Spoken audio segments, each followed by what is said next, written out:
Hello, everybody. We're live.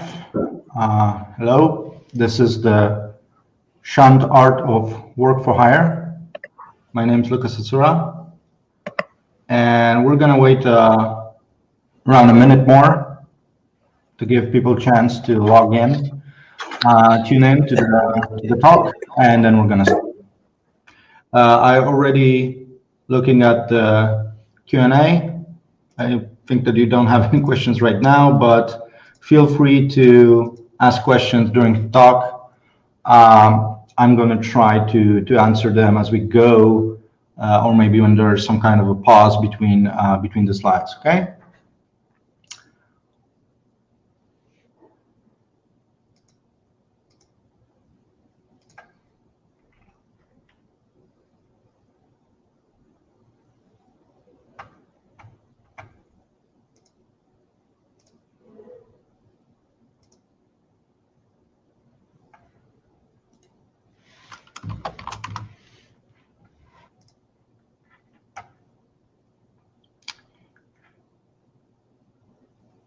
Okay, so let's start. So first, a short introduction. I'm around the industry for 14 years now. I started as a gameplay programmer, then I moved to CA Games as a lead programmer and later executive producer. And for the last 8 years, I'm running Anshar Studios, which is a work-for-hire studio in game development, and hence the title of my talk. Anshar Studios is not doing only work-for-hire projects. We're doing also first-party ones. We did free games. The Path of Kara, it was a mobile game for Windows phones, so way back at the beginning of the company. Then we made 2 VR games, Detach and Telefrag, and right now we're doing an isometric RPG called Game Deck.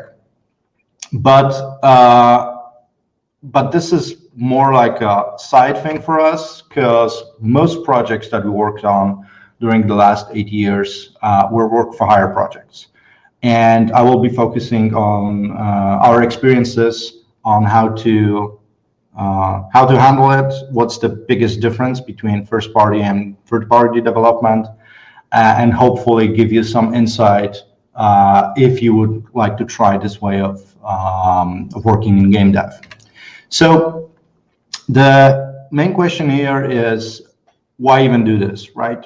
So the biggest pro of doing a work-for-hire project is that it's much easier to acquire, at least initially. If you don't have a portfolio, if you don't have extensive experience, etc., it's easier to acquire a work-for-hire project than receive financing for your idea for the first-party project. It changes in time, because as you build up portfolio, it's also easier to get work-for-hire projects, but it's also easier to pitch games to publishers, etc. And that was actually the main reason Anshar Studios started as a work-for-hire company, is that I didn't have a capital. We started with my friend from scratch, so we needed money to survive.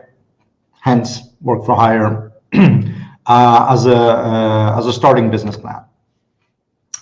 It's also easier to execute, because there are a lot of pitfalls in first-party development that you don't have in work-for-hire. So a lot of risks and a lot of initial business research, market research, concept designing, etc. It's a lot of that risk and a lot of that work is on the client. And why I'm saying usually is because if you get money or you get the project from an experienced publisher or experienced developer, or somebody that already has an established IP and you're working on that established IP, then you're working already inside a context. And one of the scariest things about doing first party is that you are creating the context, which makes it much harder. So basically, it's usually easier to execute. And as I mentioned also about the level of difficulty of execution, also it's less prone to market risks. So most of the risk is on the client, right? If the game sells, how the game is going to be perceived by the public, how it's going to be perceived by the market, etc. Obviously, you want the game to sell a lot. You want the game to be a success. You want the game to be scored and critically acclaimed. But reaping of those effects is on the client, not on you, which basically is also a con, which I will mention later. But you have a steady income. You're paid. I'm going to say later in what types of payments you can have. So you have a steady income, and you're not worrying that much if that game's going to sell in terms of your survival. So basically, if you hire a lot of people, Anshar Studios right now is about 100 people, which makes me, if the well-being of those 100 people would let's say just hang on the fact that game deck is going to sell well or not, I would be much more stressed than I am running a work-for-hire company. There are obviously cons of doing work-for-hire. You're not working on what you want. Especially at the beginning, you're even doing things that you don't want to do, but you have to do to survive.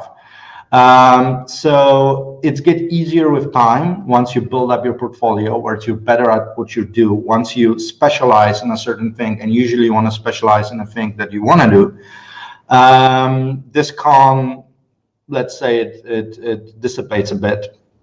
But initially, you're not going to work on your dream projects. Or if you're not extremely lucky, you're not going to work on a dream project. There are going to be a lot of chores to be done first.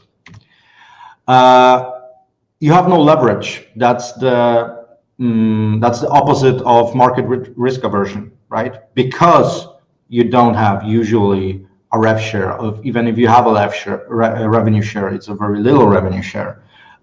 If the game is going to be a big success, you're not going to leverage it in terms of money, right? When you're working at a first-party project, you're working from a project to project, hoping that one of these projects is going to score really big, and then suddenly your company transforms, whole different other problems appear. But basically, it's not unreasonable to think of yourself of becoming a multimillionaire overnight, let's say, because you created an awesome game. In work for hire, that's not the case.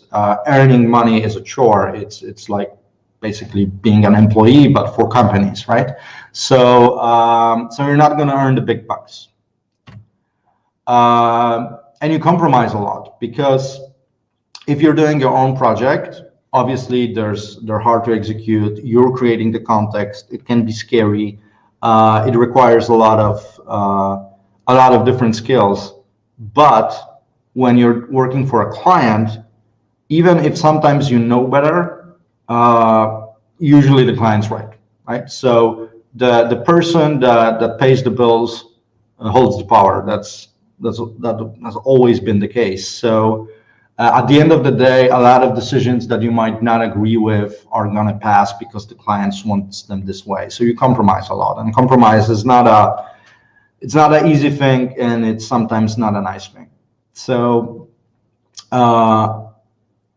this is how I feel the pros and cons are. So if you have a portfolio, if you have cash flow, if you have money, I don't see big difference between the two, actually, because going to a publisher and asking for money on your project based on your pitch versus being a work for hire specialist in a certain area, those projects are very similar, but the beginnings are much different. And as I mentioned before, mainly because of the money and mainly because of the stability and the risk, Anshar Studios took the work for hire route. I'm going to mention that a lot doing this speech, and I hope that if there's one thing that you're going to take away from this speech, I hope it's going to be this: cash flow is king. Okay, so in a work for hire business, you're going to be lured a lot of times into a prospect of future projects, future cooperations, revenue shares, and success KPIs, bonuses, etc. And while they're all nice and they can give you in time, they can give you portfolio, they can give you leverage, etc. You need to make sure that the basic agreement and the basic payment structure that you have in Work4Hire pays the bills. That's the most important part, right? This is why you do Work4Hire, is that you're not worrying about burning through your reserves in the hopes that your game is going to score big. You need to constantly have the cash to pay the bills, not to be stressed about the fact that you're hiring a lot of people, you have offices, computers, etc. Expensive software and such. So I'm going to go back to this a lot, but please remember, cash flow is king. When it goes to the payment structures that you can have, I want to just quickly explain it before I go to the next slide, is the most common payment structures you have in Work4Hire are man-months, sometimes called also time and materials, which basically means that you have a rate per specialist that you charge monthly. So for example, you have 10 programmers, 10 artists, 10 designers, 10 QA people, etc. You have a rate for each, or you have a blended rate for a man-month.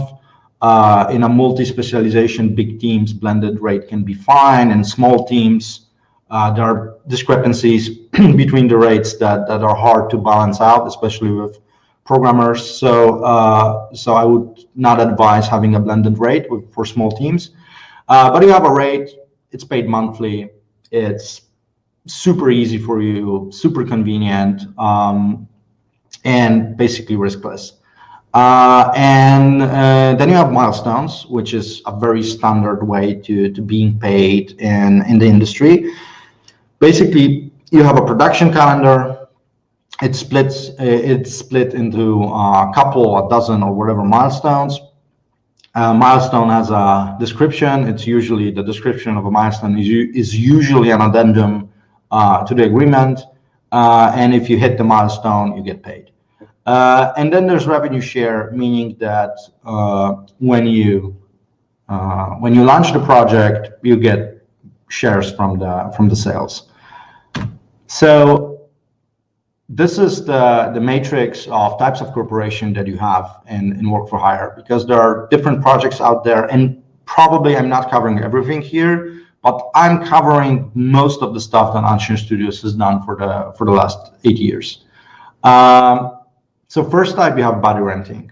And body renting basically means that you charge a man-month and you integrate your specialist inside the company that's hiring you, right? So let's say, for example, that there is a big company that's creating a AAA game and they need some help with level design. It happens to be that you have 5 level designers hanging around, waiting to be hired. You rent them out to, let's say, a company in UK or in US or whatever. They work from Poland. They work for you. You rent them out for that company, but they are integrated into a lead and management structure of that company. So usually, you don't even need to have a lead on the project. Producer's job is mostly to communicate sick leaves or holidays or some other things, but there's minimal management involved, minimal risks. That's why they're in the pros section here. You have minimal overheads, because basically what happens is you pay the employee the salary, and you get the man-month for that employee, and the difference is your margin. Well, actually, that's a big misconception. So you pay the employee his net salary, you have additional costs, taxes, etc. Then you have your overheads in terms of renting the office, computers, administration, etc. And then you have your margin. So sometimes those numbers can be there can be a big difference, but if you're not counting your non-direct costs, then you're not counting it correctly, right? Sometimes you think you're earning money, but actually you're burning money because your office is expensive, or etc. So it's a big pro for that. It's minimal overheads, minimal risks. But what sucks about it and makes it, in my opinion, one of the worst deals in the long run is that you have minimal empowerment and minimal learning curve in those projects. And by minimal learning curve, I don't necessarily mean the employees, because they can learn a lot, right? They're integrated into that company, and they can learn a lot, so their individual skill improves, obviously. But your company doesn't benefit as a whole. So there is a minimal knowledge share. That person is better used to working in the culture, processes, and infrastructure of the client than yours. So the person you're renting out is not contributing to creating your company culture. And what happens is, usually in the body renting, there's minimal empowerment of the employee, right? Because basically the reason somebody goes out and wants to rent somebody and wants to do the body renting basically means that they have a lot of work to do, a lot of cogs in a very big machine to be filled out, and there's usually not a big agenda behind it. So it's not like your company is hired to do boss fights, or your company is hired to do this particular level or this particular DLC. No, it's your company is hired because we need 5 programmers, and they're gonna all work in different departments on different things, etc. They may not even speak to each other for like 6 months, and so the empowerment of the employee is very low. So there's a big, I call it, I used to call it a suicide factor. Now I'm calling it fan factor or empowerment factor. So the suicide factor is very high, or empowerment factor is very low for this type of projects. So you need to watch. They're very cozy for you because you have steady flow of cash, and there are minimal risks, minimal overheads. So in that sense, they're very cozy. But you're using the morale of your people. I mean, in the long run, it's going to bite you. So you need to either switch those people every couple of months or every project, etc., to a project in which they can have more empowerment, basically. Then you have the most popular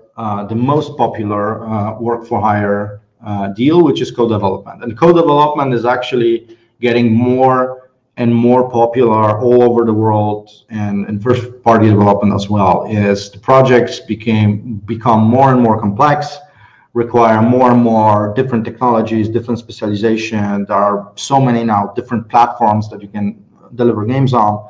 So basically, usually one company cannot handle everything, right? So we collaborate. Usually in co-development, you work on milestones. Sometimes you can work on man months. It's possible. Sometimes you can get revenue share. It's also possible. It depends on the amount of impact you have on the co-development, how big of the chunk of the entire game you're creating. But the most common one are basically milestones, and because of that, they're much more riskier than body renting, right? Because suddenly you need to hit those milestones, and the risk of not delivering, the cash flow risk is on you in that case, right? But there is a good risk to empowerment balance, meaning that yes, you need to deliver milestones, but you can cut them. I will mention that later when we're going to talk about agreements. You can cut them in the pieces that make you cash flow, that makes your cash flow feel good, that you're not worried about it. The empowerment balance is also quite good, because especially if you're working with a cool company or a cool IP, then usually people are happy with it, especially if they have a mandate. So they're not necessarily doing some small task, but as a group, they're tasked with a certain agenda, like I mentioned before, a DLC, a boss fight, we're doing the gunplay feel or whatever, something that you can rally behind and say, hey, we're responsible for this part of the game. And you have a maximum learning curve here, because not only because of you having the agenda, and because of your team having an agenda, because of the empowerment, your people are contributing to your company culture, and they're co-developing with other company, which means that they're not only sharing knowledge inside your company, but they're learning from the other company. And when you work with different companies on different types of projects, on different IPs, etc., your learning curve is much better, right? It's basically like studying alone from YouTube videos versus studying in a study group or in a university of, well, maybe not a university, but with other people that have the same interests as you, but come from different backgrounds. So that exchange of information is super efficient. So you have a maximum learning curve in co-development.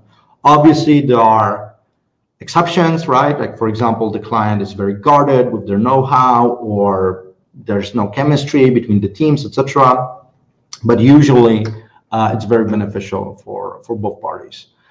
The problem with that model is it has the maximum overhead. The communication, the infrastructure, the number of managerial producer type of people involved is maximum, right? Because you have two company cultures, you have two infrastructures, you need to some kind decide on merging those infrastructures. And I'm talking communication, documentation, version control, etc. So are we working via a VPN on the client's servers? Are we creating new servers? Are we working on our servers and merging them? What type of software do we use for backtracking? What type of software are we using for project tracking, etc., etc.? So basically merging, and the more companies are involved, because we also work on project when many others were also involved. Usually there are AAA titles where many work for hire additional companies, outsourcers are used, and freelancers, companies, etc. So the communication nodes alone are killing in such projects. So there's a maximum overhead on those costs, basically, and that makes those projects hard. And I think that that's the most common thing that we have done over the years is co-development. Then you have the holy grail of work for hire, and this is where it becomes more and more similar to standard publishing deal for a first party, which is a full SKU development, right? So you're doing the entire game. Basically, the only difference between this and a deal, a first party deal, is that you're not the initial pitcher with the business context, with the concept, with the idea. Basically, the idea did not come from you, but also not always, because sometimes you're gonna get approached by clients that have a very vague idea of what they want to do. They just gonna point you to a particular market that they want to target, and the rest is up to you. So you can have a really big freedom and really big creative freedom in such a deals. So full SKU dev, usually there are milestones, but in full SKU, it would be unwise not to try at least to negotiate revenue share. It usually is possible. You have obviously maximum empowerment, because basically that's first party development, right? I mean, for your employees, it's almost transparent, because always somebody usually tells them what to do, right? It's like if the company has if your company would have a strategy of doing a certain type of game, it would be very similar. But also they're the riskiers, right? Because usually when somebody dumps the whole development onto you, they're not doing co-development, means usually that they don't have a mind space, they don't have the time or the manpower to collaborate on this one. So they assign a producer that's usually also assigned to maybe another project, etc. a lot of decisions, a lot of risks, you're very alone in that endeavor usually. So it's more like having a publisher, not a client that guides you through what they want. You usually have to guide the client through what they want. Obviously, you have a good learning curve because you're touching all the aspects of creating a game. You're not it's not as beneficial as co-development in terms that you're not as efficient at sucking knowledge from other companies. So you're learning on your mistakes, and that's obviously the most expensive way to learn. But you are learning a lot. So I have no idea why is it in cons. Sorry, that's a mistake. It should be here. That it has a good learning curve. Not the best, but good. Okay, and then we have porting and remastering. And at Anshar Studios is a bit of a different branch because it requires, it's a very specific type of projects. Basically, a lot of companies out there, especially smaller companies, they don't have the infrastructure, they don't have the know-how, and they don't have the time and mind space to handle ports.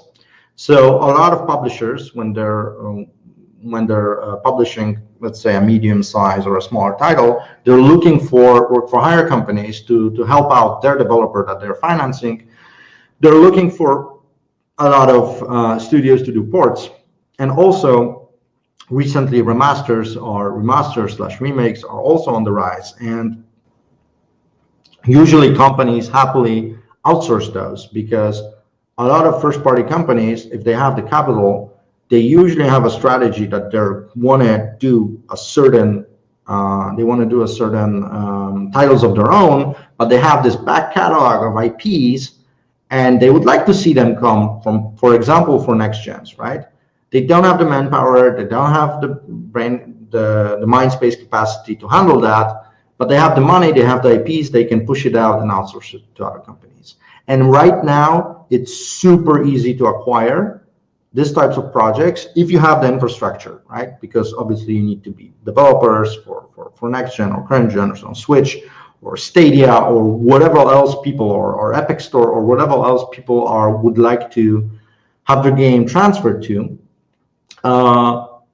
But the amount of platforms right now, the fact that next gens are coming in, the fact that they already announced new Switch coming in, the fact that there are streaming platforms, shops, so now suddenly Windows Store is a big thing, Epic Store is a thing, etc. So the amount of integration, porting, and cleaning up the back catalog for remastering is so huge that the entire industry of work-for-hire cannot handle it.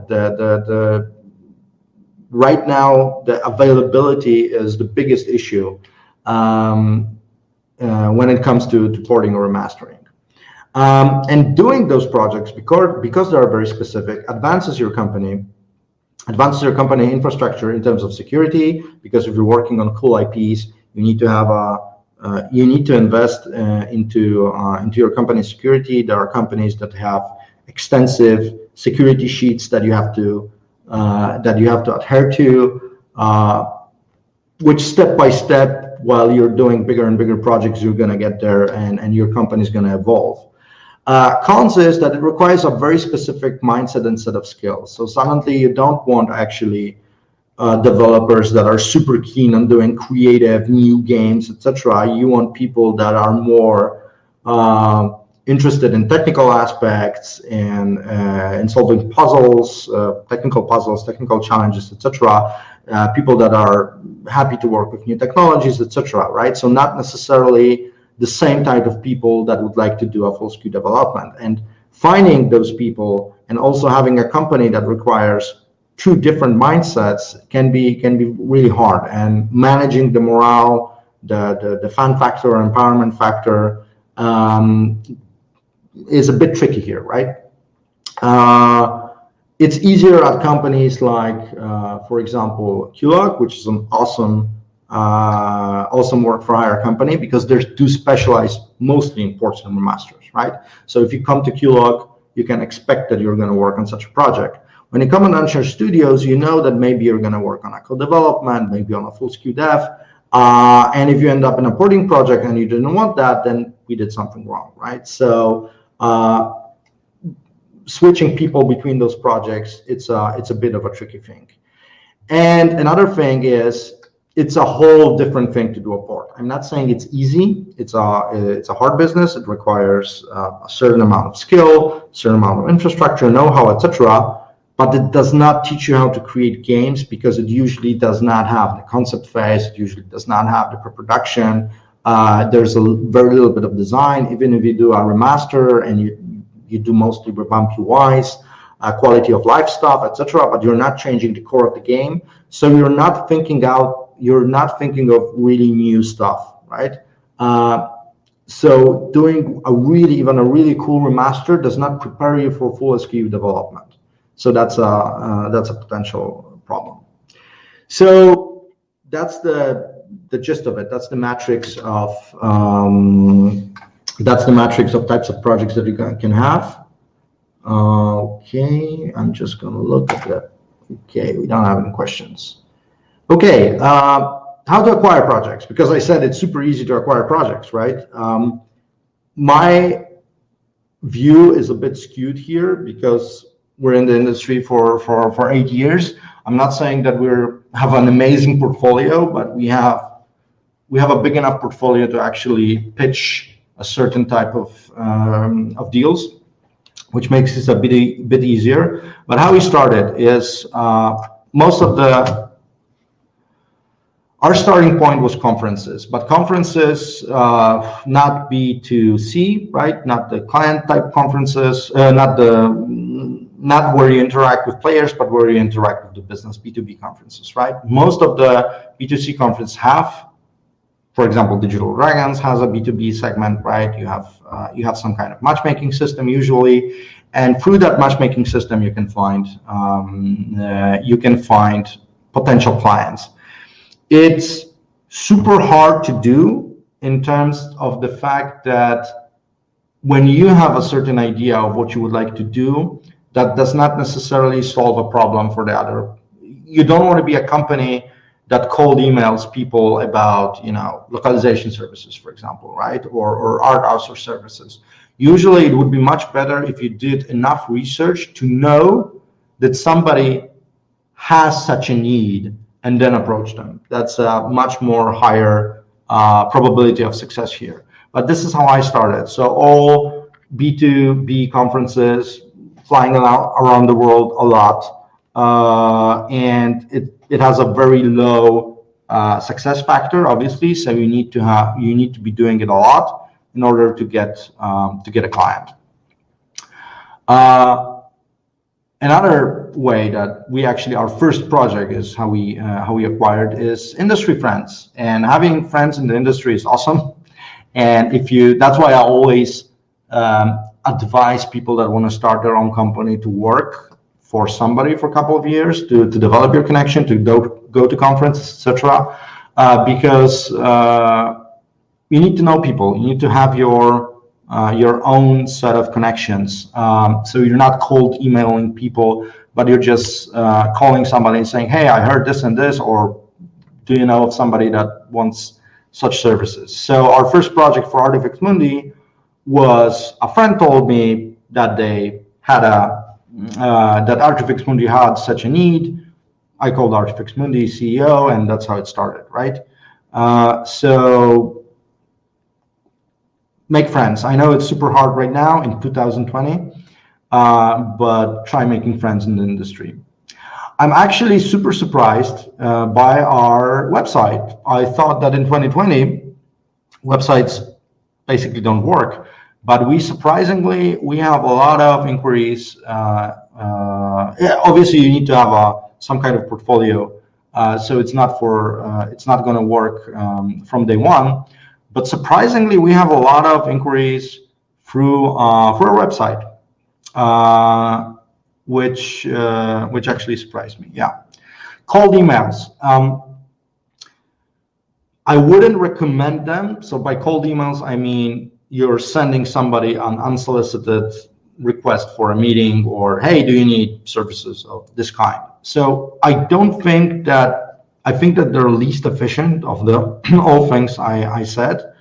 But if you did an extensive research or you heard a rumor, etc., that somebody is actually looking for someone and you try to reach them out on conference, for example, but they refused or didn't have time or whatever, writing an email like, hey, I tried to contact you on Gamescom. I heard that you're looking for a porting studio for your new upcoming blah, blah, blah. So such kind of email, they can have an effect. I wouldn't consider them rude if they are specifically tailored to that particular person, that you're not sending out 100 emails without any research or of the needs of the actual people. You're just, hey, do you need an outsourcer, right? So such emails won't work, and they can even damage your brand. There are agents actually that handle this type of stuff, and they can find work for you, but also that requires some kind of portfolio first for them to be able to actually want to sign you on. But it comes down from the industry friends, and it comes down then to this. The biggest success rate we have is from referrals and long-term partnerships. So usually people that we work with, they usually, not always, usually want to work with us again. And that means that you're doing something right. And if people hear or work with you and they had a good experience, they're going to refer you. And that's the best business loop you can have. Just an example, I cannot talk, because of the NDA, I cannot talk about a lot of those projects. So 5 of the 7 projects that we're currently running are unannounced. But you can see referral, long-term partnership, referral, long-term partnership, industry friends, long-term partnership. I have 1 project from 7 projects that I acquired in 2020 from actually meeting somebody at a conference that I did not meet before, didn't get a referral, or didn't know, right? So most of them are referrals, people you know, long-term partnerships. To pitch it, you need a deck. You need to have a rate in mind, because people are going to ask you your rates. They're not going to ask you budgets for the project, because that requires time. But they're going to ask you your rates because it's important for them to understand in what segment they're going to put you on, right? Are you, Middle and Eastern European Central or Eastern European company that has a certain rate, or you're more like England or Germany, or you're more, you have California rates, so we're not going to hire you, etc. So have a rate in mind, blended or via specialization, that will give a person you're talking to an idea of what they can expect in terms of budgets. Infrastructure, the bigger clients, bigger IPs you're going to sign on, the bigger issue is going to be what offices do you have, what security measures you have in place, what server infrastructure you have in place, what types of software you're using for communication, subversioning, backups, etc. And you need a person that's going to handle that. In a small company, it's usually a CEO. In a big company, for big projects, it's still usually a CEO or owner. I mean, BizDev it's the blood that comes into your company. It's the cash flow. So it's the most important thing. So usually it's handled, unless it's a really big company, it's usually handled for somebody that has stakes in the company. So for example, at Anshar Studios, it's still me. I'm a CEO, I'm head of studio, but I think that one of the most important things I do at Anshar is actually BizDev. So when people think that they're thinking about work for hire, they usually think that you're somebody contacts you, you're pitching them a budget, and then you start the project. It's actually much more tedious, complicated, and costly than you initially think, because you start, somebody contacts you, and usually that's it. They're never going to call you back. They're never going to email you back. Like 95% of projects end here. But if you go to a follow-up then it's a good chance that if there is a match between their needs and your capabilities, then you're going to go to the estimation and pitching phase, where you're going to actually do a budget. You're going to do a 1-page or 2-page or 3-page pitch of what you would do with it, etc. And if they like it, you move into negotiation stage. In the negotiation stage, obviously, they're trying to cut on the cost. You're trying to secure a cash flow as best as you can. And then you move to the contract phase. If you move to the contract phase, from my experience, it's 95% chance that it's going to work out, right? Because those two are the crucial ones. If you get past it, they accept your budget and they accept your cash flow, and you accept their trying to negotiate your margin down, then ironing out the contract is usually a formality. Then there is a phase when a lot of people actually have problem. They forget that this phase is very important. Is project setup, because if you're working on somebody else's IP or you're working in a co-development or whatever, they need to integrate you into their own company. They need to give you sources. They need to give you documentation. We need to prepare a lot of stuff, and it takes time. And the clock is usually ticking because you signed a contract, etc. And if you didn't plan for that setup phase, you're already behind. So it's super important to remember that setting up a project takes time, at least a week. I would set down aside a month of a pre-production of setting up. If the project is, let's say, 2 years long, I would say that 1 month for a setup is a valid request. Then you do the actual project, and then another thing that people usually forget about, that closing down the project also takes time, right? Because you have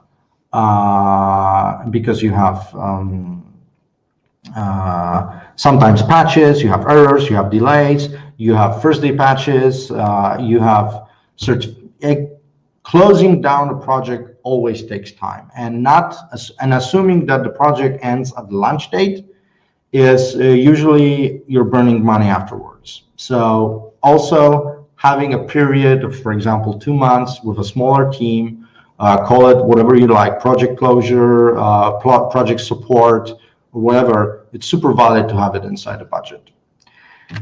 Now, when it comes to agreements, I'm not a lawyer. This is not a legal advice. This is just something that I learned from the experience of handling agreements and work for hire. Is lawyers come after the intentions. So you set up all the base rules with the CEO or the BizDev or producer or whatever, but you're not arguing with lawyers. Lawyers should only figure out a way to construct in a tightly manner what are the intentions of the project, right? So don't let lawyers in too early. There should be a clear outline of intentions of the agreement before your or their lawyer comes in. Remember, usually in work for hire, you signed off the rights to the IP, to the code, to everything you create. Usually there are huge NDA clauses there. I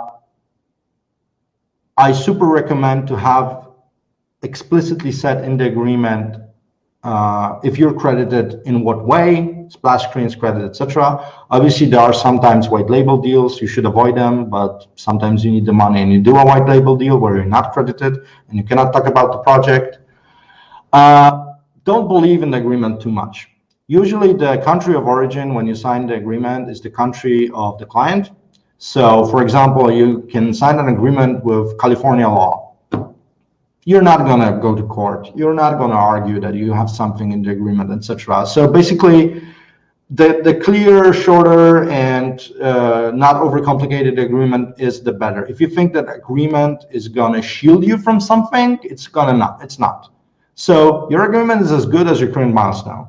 So basically, when they accept the milestone, then pay you, that's a success. And then the next milestone is they can cut you off after 2 weeks, and you need to be aware of that they can just cancel the contract, not pay you. And that's why it's so important to have a good cash flow milestone plan, because they can cancel mid-project and there's usually nothing you can do about it. And wanting to guard yourself from it in the agreement is not realistic. The agreement's not going to guard you. But But I'm not a lawyer. I think you should have a lawyer. I'm just saying that that's my experience. And cash flow is king. So remember about it in the agreements. The most important thing is the appendix when you have the milestone breakdown, what are the terms of the payments, etc. That's the most important part of the agreement. And that's about it. So we have only takeaways here. Remember that acquiring a project costs money, because you're flying around the world, you're going on conferences, you're doing pitching, you're using your designers, artists' time to create text, etc. It costs money, should be included in the budget. Closing project costs money. That's a bigger topic for probably super separate talk about expanding your company. But at one point, you need to be more pickier. You should have enough cash flow and enough stability in your company to specialize more in what you want to do, which will allow you to get better projects for you. You get less morale issues, etc. It took Anshar about 5 years, I think, to exit from survival mode into being a more picky company where we try to position ourselves right now as a AA RPG studio, right? It's not, doesn't mean that all we do is RPGs right now, but well, we'll see in a couple of years. You want to build your brand because of the referrals, because of the long-term partnerships. So avoid white labels whenever you can. You not always can. Survival mode, cash flow is king. It's more important than that, but try to avoid it.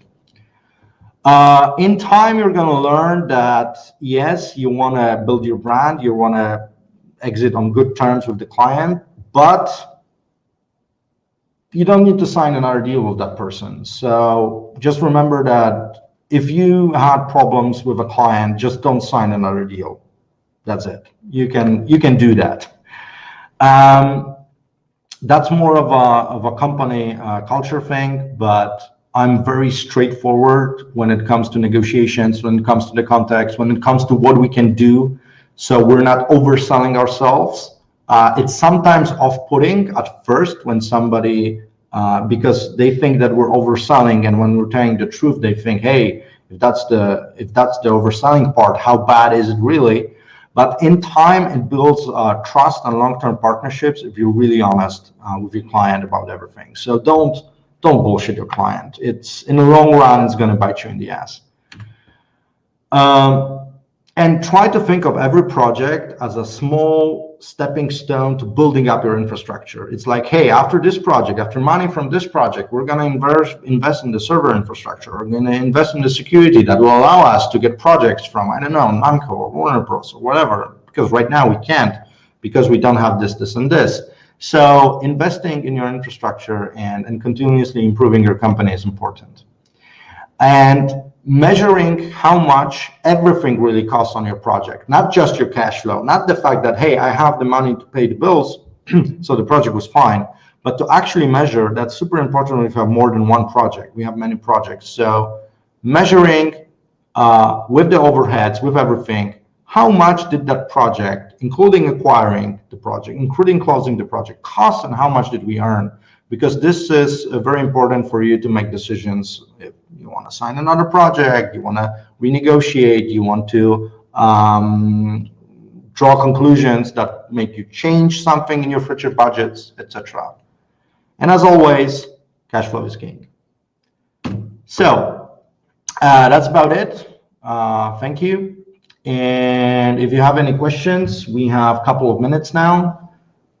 If not, it was super nice to be here on Digital Dragons.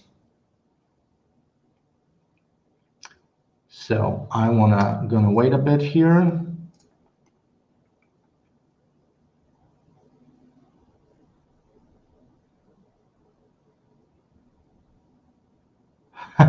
Yeah, Papa was talking about the fact that setting out a project takes about 1 year. Well,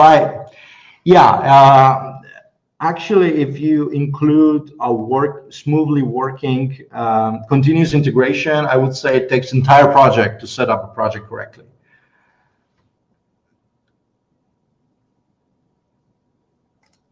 Thank you.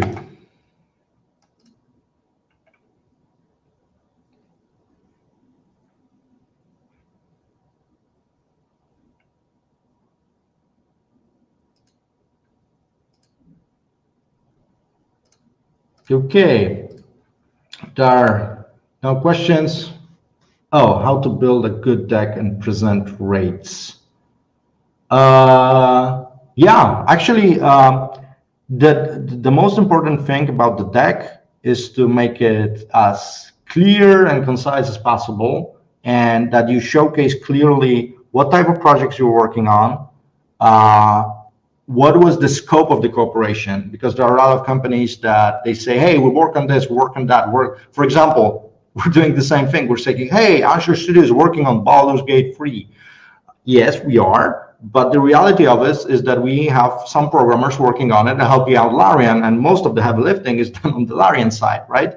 So to have clear set of responsibilities you had on a project, list of your projects, the projects that you're most proud of, that's your deck. That's everything, right? So list of the projects and what you were as a company responsible in those projects. And ask for the rates.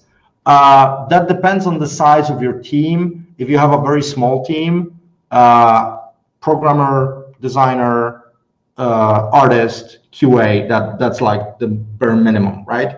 If you have a bigger team, you have more specialization, your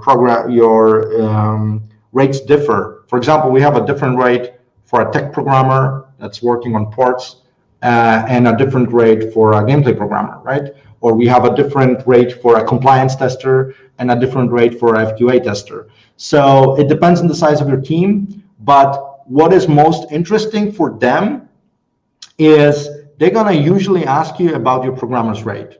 And they're gonna ask you like, okay, is it in a $3,000 range, $5,000 range, or $10,000 range, right? Because that's what they're trying to surmise. Is like, okay, it's a $10,000 per month per a programmer company, so you know it's those rates are United States rates. If you're not a super duper company with super portfolio, super IPs, etc., you're going to go in a folder too expensive, not hiring, right? If you're going to charge $2,000 or for a programmer, you're going to go into a folder. Okay, so maybe not from that country, maybe it's too cheap, etc. So they're just trying to surmise what types of budgets they can expect.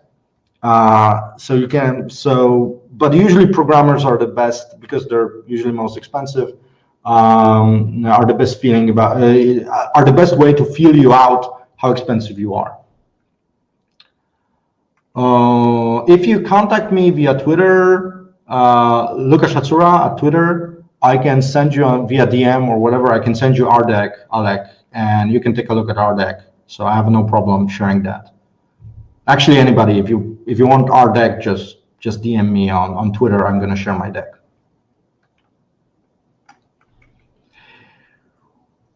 Okay. Okay. Thank you very much, everybody. I'm going to finish the session now and have a great rest of Digital Dragons. Bye.